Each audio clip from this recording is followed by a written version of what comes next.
This summer I canned some Black Forest preserves, and this recipe was from Ball's Complete Book of Home Preserving. And I've tried to figure out a way to let y'all know about the recipes that I've tried that I was disappointed in.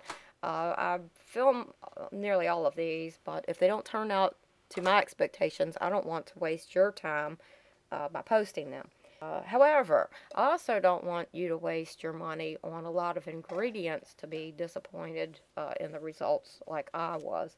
So I thought I would do it this way. I'm rolling the video, but I'm not going to explain the process in order to keep this short. This recipe was supposed to taste like cherries and chocolate.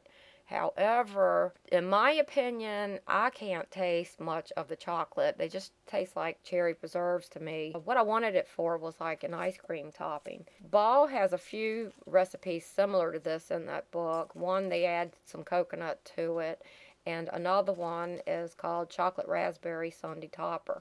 And if this was a taste that you're going after, you might be better off trying the raspberry sundae topper, because it has more cocoa in it. They're using half a cup in the raspberry one, whereas they're only using a third cup of cocoa in this recipe. Because like I said, you don't end up tasting the cocoa. It's not bad, it just didn't live up to my expectations. And the ingredients weren't cheap, and I ended up with 8 jars of disappointment.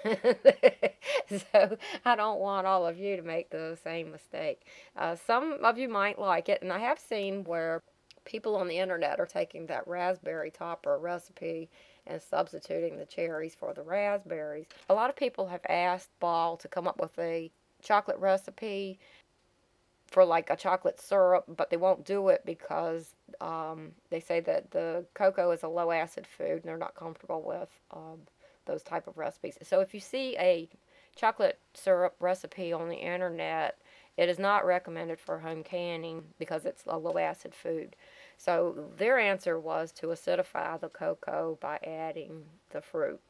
So I wanted to know if it was okay to substitute the cherries for the raspberry. And I actually emailed the Ball Canning Company and asked them about that. And they wrote back very promptly, like the next day, and said, no, I couldn't substitute the cherries in that recipe.